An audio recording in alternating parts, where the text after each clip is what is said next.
നല്ല ഉറക്കക്ഷീണം. എന്താണെന്ന് വെച്ചാൽ കാണിച്ചു തരാം കേട്ടോ. ഇന്നലെ രാത്രി 1 മണി മുതൽ ഏകദേശം 3-4 മണി വരെ ഒട്ടും ഉറങ്ങിയില്ല. എണീറ്റ് വന്നതേ ഉള്ളൂ. കാണിച്ചു തരാം എന്താ സംഭവം എന്നുള്ളത്.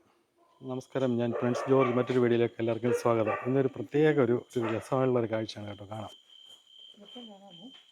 മറ്റേ ടോർച്ചുണ്ട്.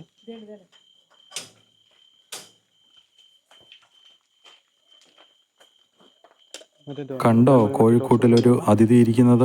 ഇത് വെളുപ്പിനെ 1 മണിക്ക് കോഴിക്കൂട്ടിൽ കയറിയ അതിഥിയാണ്.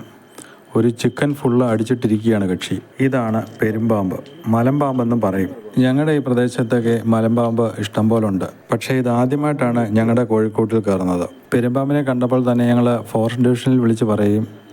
അവിടെ നിന്നുള്ള സാറന്മാർ വളരെ വേഗം എത്തുകയും ചെയ്തു. 10 മീറ്ററോളം നീളമുള്ള പെരുമ്പാമ്പുകൾ വരെ ഉണ്ട്. ഇതിന് ഏകദേശം ഒരു 5 മീറ്റർ നീളമൊക്കെ ഉണ്ടാകും. പെരുമ്പാമ്പിന് വിഷം ഒന്നുമില്ല. പക്ഷേ അതിൻ്റെ കയ്യിൽ കിട്ടിക്കഴിഞ്ഞാൽ എല്ലെല്ലാം ഒടിച്ച് ഞുറുക്കിക്കളയും.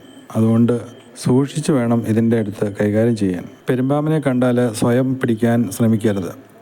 കണ്ടാൽ ഉടനെ തന്നെ ഫോറസ്റ്റുകാരെ അറിയിക്കുക, അവർ വന്നത് പിടിച്ചുകൊള്ളും. ഈ പെരുമ്പാമ്പിൻ്റെ ശരീരത്തിനെ വികസിക്കാനും ചുരുങ്ങാനുമുള്ള കഴിവുണ്ട്. ഒരു ആടിനെ മൊത്തം വിഴുങ്ങാനുള്ള ശേഷിയുള്ള പെരുമ്പാമ്പുകൾ വരെയുണ്ട്. പകൽ സമയത്ത് പെരുമ്പാമ്പിനെ അധികം കാണാറില്ല. രാത്രി സമയത്താണ് ഇത് ഇര തേടി ഇറങ്ങുന്നത്. ഞാൻ ഫോറസ്റ്റ് ഡിവിഷനിൽ വലിക്കുന്ന സമയത്ത് സാറുമാർ ഏകദേശം ഒരു 20 കിലോമീറ്റർ അകലെ ഒരു ഏരിയയിൽ ആനയെ തുരത്താൻ വേണ്ടി പോയിരിക്കുകയായിരുന്നു. എന്നാലും നമ്മളെ വിളിച്ചുകൊണ്ട് പെട്ടെന്ന് ഇവിടെ ഓടിയെത്തുകയായിരുന്നു. അയ്യോ, നല്ല വലുപ്പമുള്ള ഒരു പെരുമ്പാമ്പാണിത് കേട്ടോ. അന്നേരം അത് അനങ്ങാതെ കിടന്നു എന്നുണ്ടെങ്കിലും അതിനെ വെളിയിലോട്ടാക്കിയപ്പോഴത്തേക്ക് അത് ഓടാൻ തുടങ്ങി. നല്ല സ്പീഡിൽ ഓടാൻ തുടങ്ങി. ഫോറസ്റ്റുകാർക്ക് പെരുമ്പാമ്പിനെയൊക്കെ പിടിച്ച് പരിചയം ഉണ്ടായിട്ട് അവർ അത് കൈകാര്യം ചെയ്യാൻ അവർക്ക് നല്ലപോലെ അറിയാം. അവരുടെ കയ്യിലൊരു സഞ്ചിയുണ്ട്. ആ സഞ്ചിക്കകത്ത് കയറ്റാൻ വേണ്ടിയാണ് അത് നോക്കുന്നത്. പാമ്പിനെ പുറത്തോട്ടിറക്കാൻ സാറന്മാർ നന്നേ പണിപ്പെട്ടു. ഇതിൻ്റെ ശരീരം ഒരു വഴുക്കലുണ്ടായിട്ട് തെറ്റി പോവുകയാണ്. എന്നാലും ഞങ്ങൾ പിടിച്ചുകൊണ്ടേ പോവുകയുള്ളൂ എന്ന പരിശ്രമത്തിലാണ് ഫോറസ്റ്റിലെ സാറന്മാർ. അങ്ങനെ നീണ്ട പരിശ്രമത്തിന് ശേഷം പാമ്പിനെ പുറത്തിറക്കി.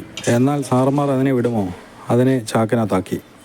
ഇത് ഇവിടുന്ന് പിടിച്ചിട്ട് കാട്ടിൽ കൊണ്ട് ഇടുകയാണ് അവർ ചെയ്യുന്നത്. ഈ പെരുമ്പാമ്പായതുകൊണ്ടാണ് നമ്മൾ ഇതിൻ്റെ അടുത്തൊക്കെ നിൽക്കുന്നത്. വലിയ പാമ്പുകളൊക്കെ ആണെന്നുണ്ടെങ്കിൽ, ഈ രാജവമ്പാല പോലുള്ള പാമ്പുകളൊക്കെ ആണെന്നുണ്ടെങ്കിൽ വാവാ സുരേഷ് വന്ന് നമ്മുടെ പരിസര പ്രദേശങ്ങളിലെല്ലാം പിടിച്ചിട്ടുണ്ട്.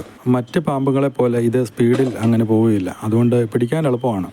പക്ഷെ അത് അറിയാവുന്നവർ മാത്രമേ അത് കൈകാര്യം ചെയ്യാൻ പറ്റത്തുള്ളൂ. അല്ലെന്നുണ്ടെങ്കിൽ അത് ദേഹത്ത് വരിഞ്ഞ് ചുറ്റിക്കളയും. വരിഞ്ഞ് ചുറ്റിക്കഴിഞ്ഞാൽ പിന്നെ കഴുത്തിനൊക്കെ ഇട്ട് മുറുകി കഴിഞ്ഞാൽ അതിലും പാടാണ്. ഇതിനെ നമ്മുടെ എല്ലുകളൊക്കെ ഞുറുക്കി ഒടിക്കും എന്നാണ് പറയാറുള്ളത്. അങ്ങനെ പെരുമ്പാമ്പിനെയൊക്കെ പിടിച്ച് ചാക്കിലൊക്കെ ആക്കി അവർ 2 പേരെ പിടിച്ചുകൊണ്ട് പോവുകയാണ്. നല്ല വെയിറ്റാണ് പാമ്പിന്. ഈ പാമ്പ് കോഴിയെ മാത്രമല്ല കഴിക്കുന്നത്. പട്ടിയെ കൂട്ടി കയറിയാൽ പട്ടിയെയും ഞെരിച്ച് കൊന്ന് അത് കഴിച്ചു കളയും. ഒരാടിനെയൊക്കെ വരെ കഴിക്കാനുള്ള ശേഷിയുള്ള വലിയ പാമ്പുകൾ വരെയുണ്ട്.